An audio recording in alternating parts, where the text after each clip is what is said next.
All right. Are we ready? Oh, good. Yes, we are ready. Okay.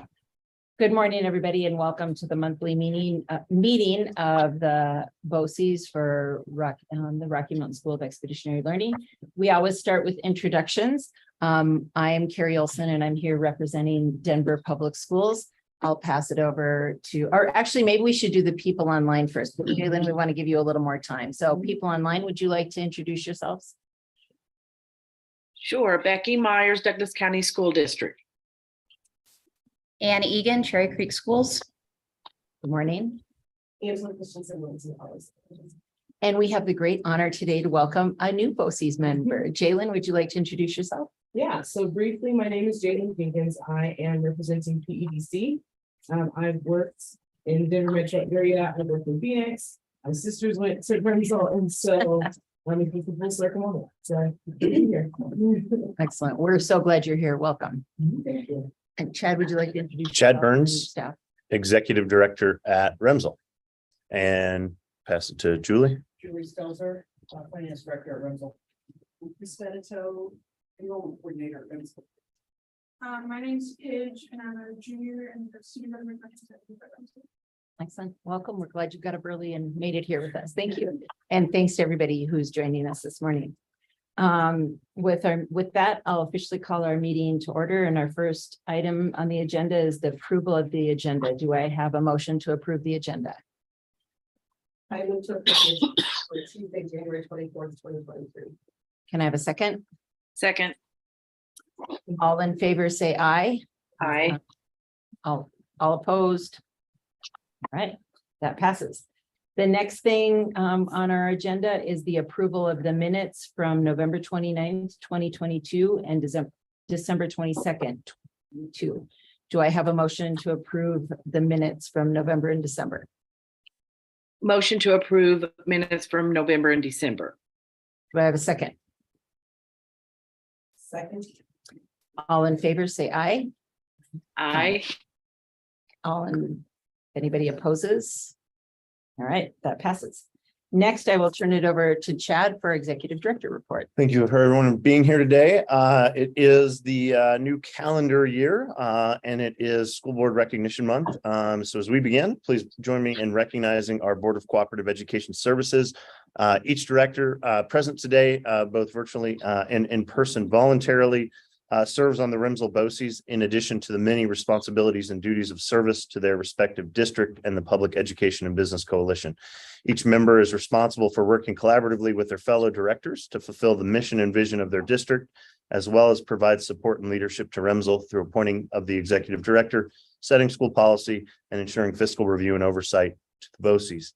These important duties of the board set a foundation for staff as we strive for students to grow into healthy, compassionate scholars. I appreciate the diverse leadership and support of our board as they work to ensure that RMSEL continues to thrive for another 30 years. To the recognition of the largest, smallest school board in the state. Thank you. Thank you all. Business end of my report today. We're still going through the process of determining the IGA impact and implications of membership for the current term of the contract from 2022 to 2027. This MOU has been drafted and sent to the leadership of the board, Dr. Olson and Angela Christensen, as well as council for preliminary review, and then will be brought forward this week in a final document from Coulter Bump at Kaplan and Ernst. We will then engage in public discussion at our February meeting of the board, and I appreciate the engagement of our entire community through our community forums, as well as support of council to ensure that we've analyzed all the areas of risk and how to minimize disruption in service and continuity for our students and families. I look forward to our continued success at RMSEL.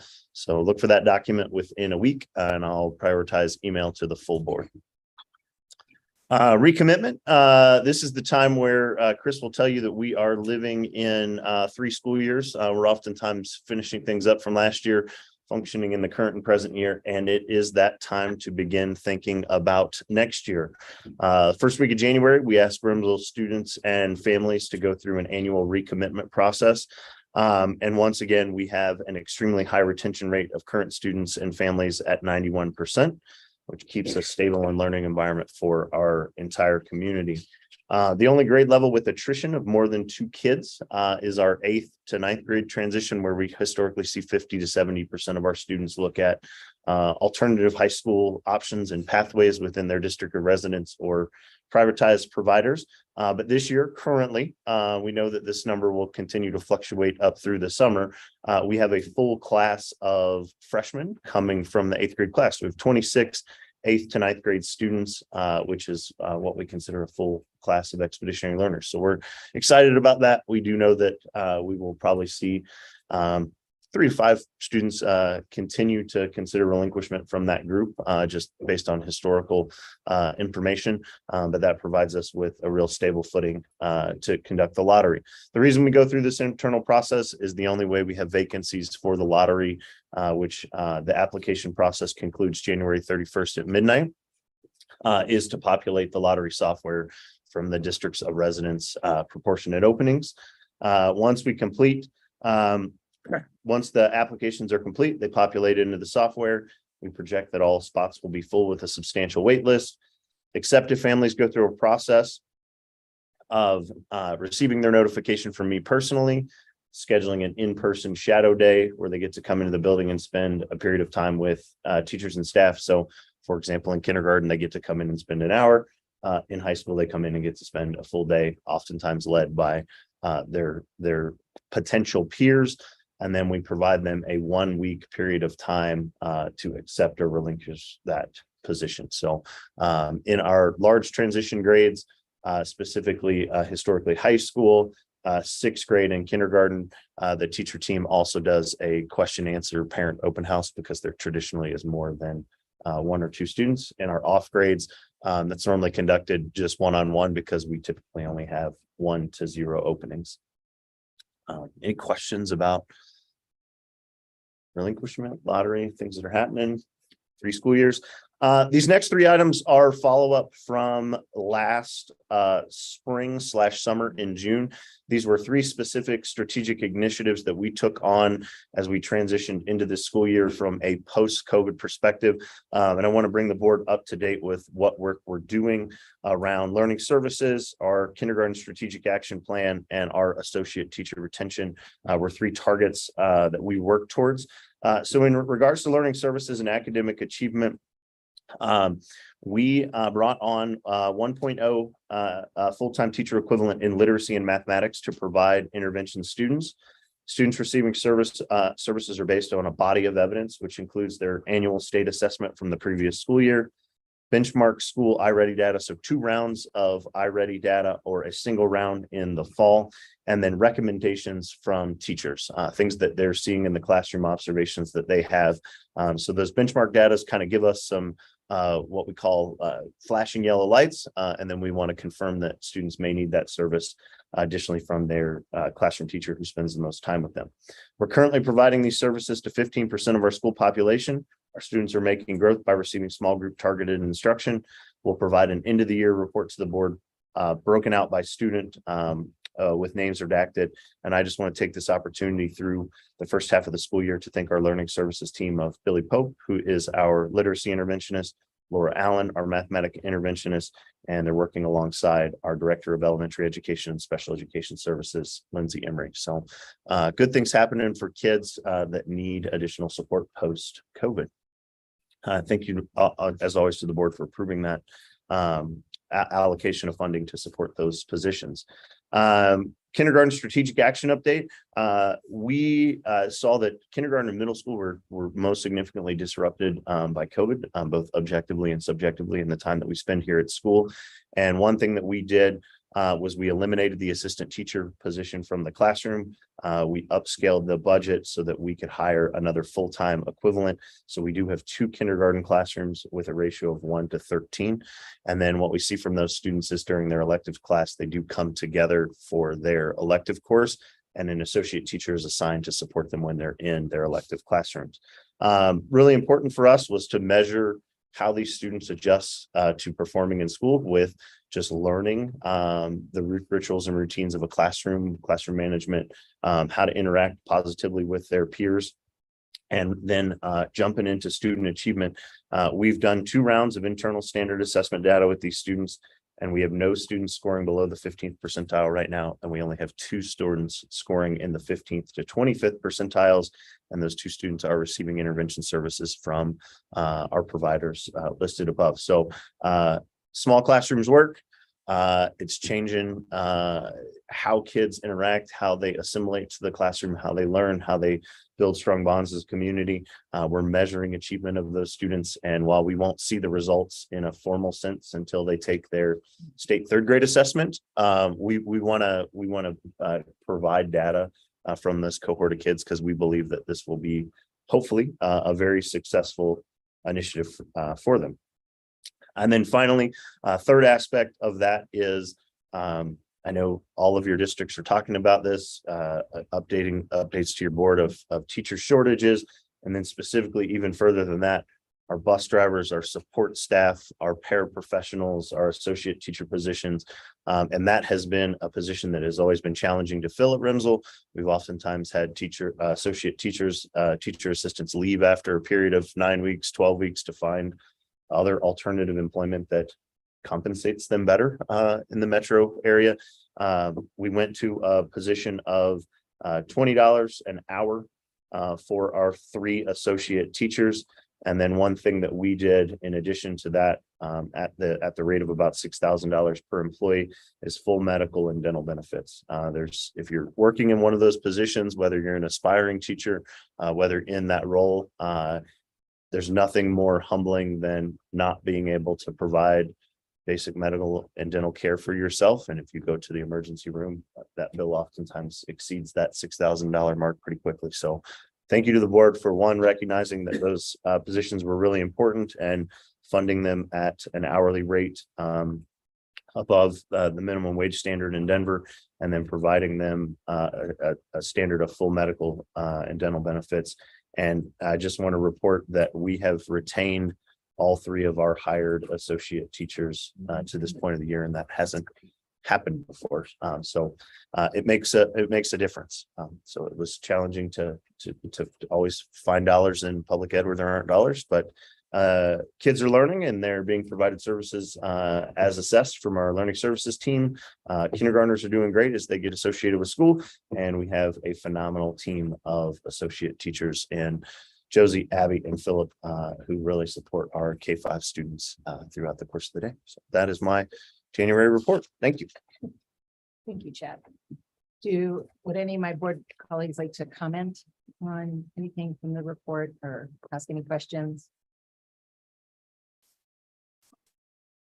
And Becky, I'm making sure I'm looking to see if you have your hand raised or just come off mute.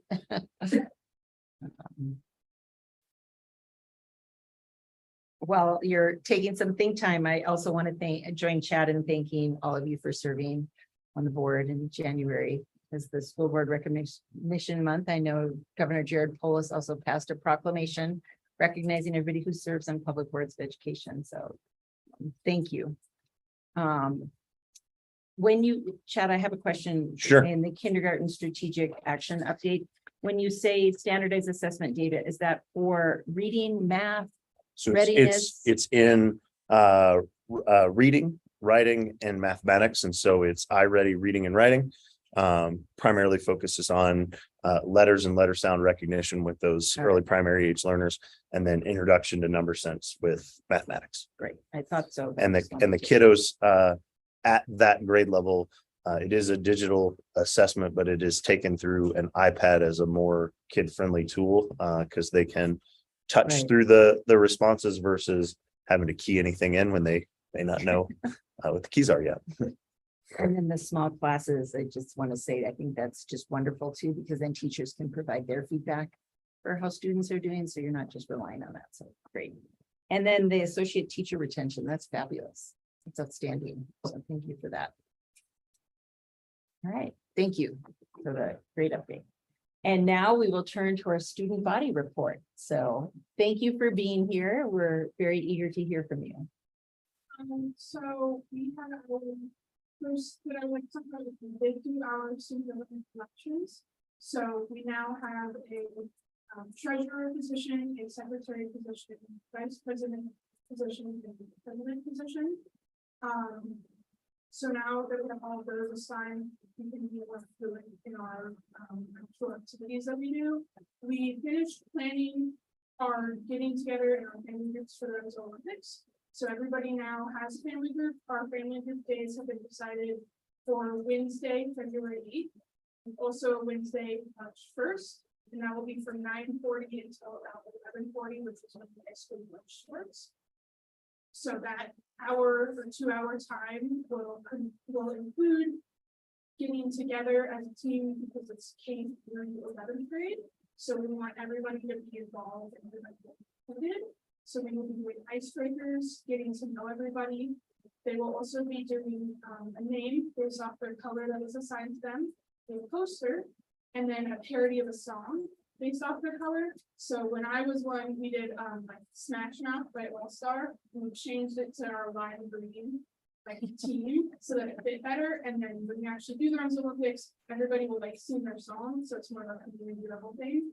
During those times, one of them, the seniors will not be there. They are going to be on their SOE.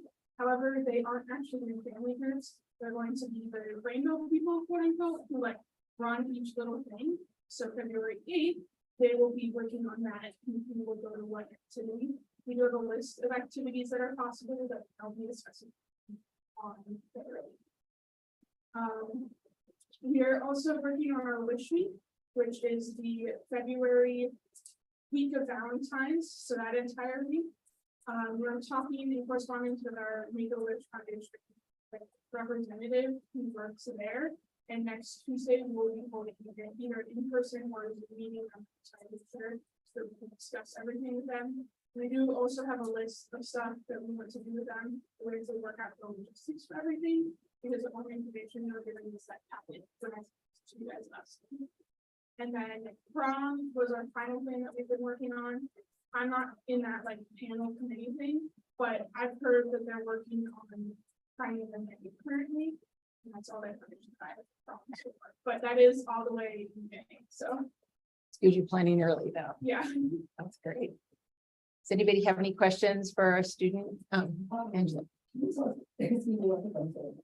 Yeah, so basically it's a school-wide event on May 15th. And it will be different colors for your family groups, as I was talking about before. It's K through 11th grade. And then it's just like a full day basically, and you compete for points with your like color group in different activities, like building a tent. We did like a run track thing on the box field before. They have like mind puzzles, there's like mat balls, so it's just a bunch of different games. And then at the end, the 4 teams with the most points will like tug of war, whoever wins that, like win the trophy that we have.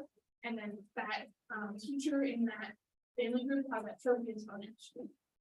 That's fantastic. I love that they are. Yeah.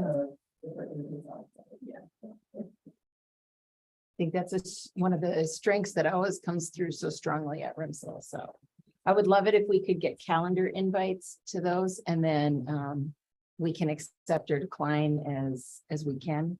So I'd love to be able to see some of that. Can you remind our viewing audience what SLE is? Because we all know, but just to be sure. I don't know the acronym actually stands for. It's like student-led experience, not what it is. Senior learning experience, student-led experience, senior learning expedition. It's had time. So the high school allows for 2 weeks to shadow or to intern with somebody. Like last year, I did teaching, and I was a teaching assistant at Odyssey, which is another expeditionary learning school.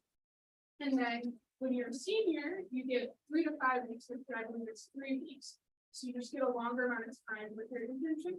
So because the seniors are that week before us, which was that March 1st, they like No, thank you. Anybody else? Questions, comments? Anything to add? Or I'm sorry, Pitch, have you secured your experience for this year? I'm working on it.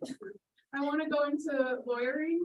So I was talking with Alicia because her parents are lawyers in the line of court system. They said it might be harder. So I was given one of the fourth grade teachers, Andrew Morrison, not teacher, fourth grade parents, Andrew Morrison. I was given his contact, so I'm currently. Okay, we might have a few contacts as well. If you can't find one, let us know. Can certainly find somebody for you to shout out. Right. Well, thank you so much for being here. We really appreciate you coming and keep us posted, and hopefully we'll see you. All right, and next on our agenda, we have open forum. Do we have anyone signed up for open forum? We do not. Okay. So the next thing we'll move to is passing the consent agenda. Do I have a motion to pass the consent agenda with item number 1, personnel matters? I move to the consent agenda. Do I have a second? Second. Great, 2 seconds. All in favor, say aye. Aye. Aye. Aye. And those opposed? No one opposed, it passes. Next, we'll move on to the discussion item of Cherry Creek School District and Douglas County School District withdrawal from IGA. BOCES next step. It's just a discussion item before the board. I'll present the MOU this week that Coulter has under review. You can share that with your districts respectfully as necessary with council. And then the intent is for us to have public discussion at February, knowing that this action does not have any implications until the conclusion of the next school year. So we are provided the gift of time. We do want to engage in public discussion, but if there's anything that the board needs prior to that February meeting or prior to reviewing this document, please let me know. And we'll go from there. And the document will be available to the public to review before the board meeting as well. It'll Or be is it- posted as well. It'll be posted, so the In public draft can form. find it on the board meeting Correct. tab. Okay, just to be clear. Do I have any questions or comments from any of my board colleagues? I know that Denver Public Schools is in the process still of reviewing it, and I know that you've been working with our team. So, thank you. All right, action. Oh, No, did you? go ahead. It's I don't Julie's see any turn. other hands. Nope. Becky, I saw you come off mute. Did you want to add something? Sorry, I just saw you. We're good. We're good. Okay, perfect. Thank you. All right, action item, we have the 2022-2023 budget revision. So, So everyone should have received the budget in your packets. Put that in Excel spreadsheet. Most of this budget is on 2 things. One is true net numbers we've seen so far this year that are out of whack budget-wise. And the other one is some additional funds that we're getting in. There was an increase to PPR, so that number, that number was adjusted by about $86,000. I'm looking in the dollar change column, just so you know where I am. We also have submitted for payment of our SO3 supplemental funds. And so you'll see, if you go down into the expenses, places where we're spending that money, in essence. A lot of it will be spent on several positions. We have learning specialists in there, we have our short-term coach in there. There's some retention stipends. We have our district technology person in there. Let's see what else. And then we also funded our associate teachers from that money. Or we will, once we receive it, we'll reclass that to where it needs to go to. But those are the big numbers. If anybody have any questions about the budget specifically, line somewhere.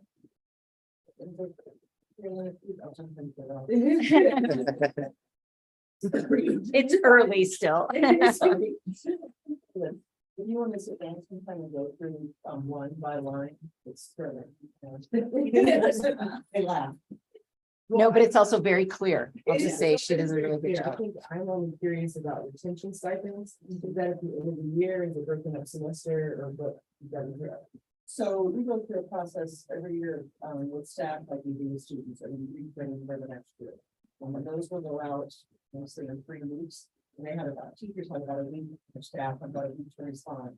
Anyone who is going to be staying will receive that retention bonus. Anyone who's not, will not receive that retention bonus. So that's kind of, our staff and we start first. for new jobs, when new staff coming in for next year. Okay. So more like signing bonus. Versus like the contingents. Correct. Okay, we did the signing bonus this year, for all new teachers coming on. And we did have an instance of a learning specialist who came for 28 days, and then we had a family emergency and had to move to Texas, and we had to take that signing bonus back, which was a lot of fun. But yes, for the remaining staff, and then we have a signing bonus for staff. Okay. And these are reclassified funds from the ESSER funds because we've tried to not operate our programs and services based on one-time monies. And so this is how we're utilizing these one-time monies to get to the hands of our teachers. You know, we know that we won't be able to continue this long-term. But I'll hold that but for just 1 second. And then for the good of the order of the board, I don't like to, you know, it's not to bring about accolades. It's to demonstrate that we are a teacher-centered group of leadership and community. Anytime that we have the ability to take care of our teaching staff in a way that presents how dynamic we are. Like this winter, we provided staff $1,000 of recognition. I don't want to call it like a holiday. You know, not my favorite movie, Christmas Vacation, but you know, we did give every staff member, support staff, as well as our associate teachers. We don't differentiate times of that based across positions. So every staff member, you know we don't pay teachers enough in public education in the state of Colorado, but to walk out of the building on the Wednesday before the historic cold snap with an additional $1,000 just recognizes the work that they do. So just want the board to know, you know, you'll see those things embedded in Julie's budget reports, but we're thankful for the great people we have, and we're trying to fund in line with our districts. Now I'll go back to my but. If Governor Polis can make it happen, early projections are $925 a kid, which is approximately 10% increase for next year. That would be a monumental change. We know that has to go through committee. We know that that's going to get bounced around the negative factor pinball machine, but the early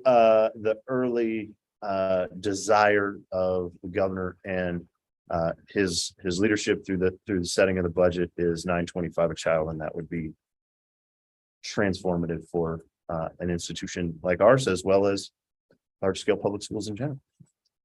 On that note, I'd just like to add to our viewing audience and everyone listening, any advocacy you can do with your representatives, just to remind them of the importance of this. Fun fact, no child in our system has ever sat in a fully funded classroom. And even if we did away with all of the negative factor, we still wouldn't be where we need to be. I think we're 40th now. From the report that came out, you might know, 42nd, and we're 13th in growth. So our funding for public education does not match what our economy is bringing in. But what is always striking to me is that no child in our system right now has ever sat in a fully funded classroom and had the money that they deserve. So no matter what political affiliation you are, I know we can all get behind the fact that our children need fully resourced classrooms. And I just applaud RMSEL for always trying to find creative ways to making sure the staff is taken care of and to have fully resourced classrooms. It's really important. So thank you. Anything else you'd like to add? Well, I want to skip it then. Oh yeah, please do. It's all yours because the next report items is budget report. So pull them all together. So just for I go through monthly and do management summary of the financial statements. So in that summary, I plan to fill out any big changes that happen in the reports from them. When we look at that for the reporting for today, all those things that said they would be printed on the budget in January, this is what we're talking about. So one minute my report's going to be moved, but so if you want to see a justification for any of these things that change with your sets of ESSER and the funding, or the funding's not in the relevant in this document. Anybody else have any questions? Clear as always. Thank you. Yeah, I don't see any questions from online either. Great. Anything else you want us to know? No. No, it's a little unnerving, they have money. Yes, I'm sure. There are so many places that you need to stick it. I think that we're lucky to complete the building, we complete the renovation. We're not worried about that, we're worried about people with that, but we're not worried about Right. day type of things with that. Great. So, no, I think we're in a good place, I think. Excellent. Thank you, Claudia. We really appreciate it. Our next item is items for future agenda. We need to vote on the budget. Oh, I'm sorry. Yes, I remember that action item. Sorry. I know. I only had one cup of coffee and a broken toe, so I'm a little out of it, but so I would entertain a motion to approve the budget revisions for 2022, 2023. Do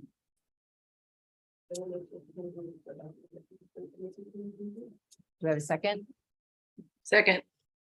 Thank you. That was Becky. Yeah. All in favor, say aye. Aye. Any not in favor? Motion passes. All right, now we'll go into items for future agendas. Item for future agenda that should be added, and we probably should have amended this at the start.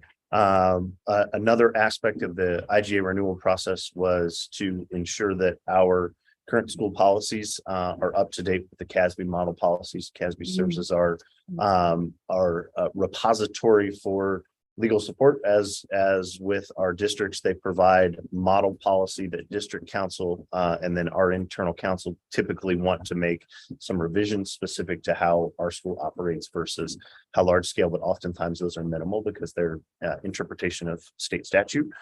So I'm going through the process of that per the terms of our agreement to have for the board as we go throughout the remainder of the calendar year. So I'll bring those forward. Our policy suite for students was last updated in 2019.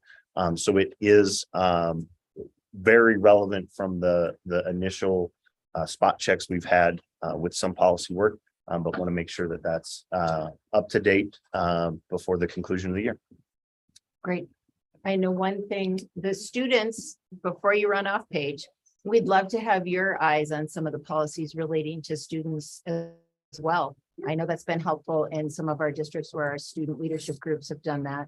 So if your team, you want to bring that back to have them, maybe you can get with Chad and Do a student government meeting. yeah, do a student government meeting and you can look through that. And if there's anything that your group would like to add, I know in Denver Public Schools, like we've looked at making sure we're looking for the school to prison pipeline and making sure that our discipline policies are fair. And just looking at them with a fresh eye, but I'm sure all my board colleagues join me and would love to have any feedback you have as well. So thank you for being here. Thank you, you too. See a pitch. Do any of my board colleagues have any questions or comments or any thing you'd like to see on the agenda for future board meetings? I love the addition of the student voice. Yes, thank you. And we're gonna diversify that with some alternative grade levels, and we'll probably have student government continue to participate because I think it's an advocacy for Yes. them. And then a second layer of bringing to light some exciting case study projects that kids are working on. You know, we had a group of fourth graders that just hosted an event prior to winter break where they wrote letters to the community. In art class, they created ceramic bowls as part of their art integration. And then in their tech elective, they did marketing and advertising. And this Empty Bowls project is to give the kids the opportunity to select a charitable provider to provide their donations to. They held a potluck with the bowls. So they filled the bowls with soup and they sold the bowls as donation items, always from a lens of making sure that every school-based event is accessible to all families and students. Their first bowl was free. Any additional bowls that they purchased were funds that went into the charities of their choice, and they selected 2 charitable places. They raised over $1,000, and they did this from a lens of writing their letters, organizing marketing and advertising, creating the product, planning a large scale event, and it was extremely well attended. So we'll have our 4-5 group come in and share the work they're doing. We'll have our group that'll talk to you about water rights in the West. And so we'll get some students post their internship experience. So we'll try to start adding that in as an element so the board can hear the many great things that are happening. So thank you. Remind me the book they're reading on water rights. So they read a series of text. The anchor text is the Emerald Mile, Emerald. and the That's right. Emerald I knew the Mile word is a started. it's a historical nonfiction text from the lens of an individual that ran the Grand Canyon at the highest flood stage in the history of the river. But the author writes from a historical perspective, explaining, how dams are put into place, how reservoir systems are used, how water rights are allocated, how the impact is to the native communities that inhabit the Colorado River Basin and have had a minority voice at the table with a 20% stakeholder of those rights. And so it's a nice anchor text because you can stop and you can go, all right, in this specific year, this was going on in the country. We can pull that out and we can talk about that from a social studies and civics perspective. And kids kind of have this big grand adventure story. And then we take the kids to Grand Junction, Fruta, and they do a 3-day, 2-night trip in the canyon, 30 river miles, where they're on the river, and they do 2 camps along the river, full expedition style. So they get to be on the river that they're studying. And local team of professors and researchers help us here. Dr. Thomas Minkley out of the University of Wyoming studies stranded assets. He zooms in with the kids. We have the Attorney General's office that talks about water policy and rights here in our state. We have educators that have recently completed what John Wesley Powell's 150 3 years ago. They rafted the entire 150 miles of the corridor from the Green through the Colorado River. And Jessica was a teacher in Wyoming and now owns a small river outfitter. She checks in with the kids. So we try to create this immersive experience to where kids understand when they see a news story about barrels with former human remains in Lake Mead, what the impact of that is. I think it creates the opportunity for kids to be stewards and understand that, even though California is flooding right now and we've had snow on the ground in Denver for a historic amount of time, this watershed is stranded over 20 years, and one year of a little snowfall and large scale floods based on climate change don't make an initial impact. So want kids to, we all talk about climate change and electric vehicles and fossil fuels and limited resources. Here in the Western United States, we should very much so be stewards of our watershed, because it will be the resource that runs out faster than the other things. Any other questions or comments? All right, with that, I'll remind our viewing audience that our next meeting is February 28th, 2023 at 7 a.m. And then we have, our meetings are listed online, and I know we have them here in the agenda. So with that, I will entertain a motion to adjourn. Move to adjourn. Do I have a second? All in favor? Aye. All right. Thank you. Thank you. Thanks, to Becky. everybody Thanks, for Ann. joining. Appreciate it. Thank you. Have a good day.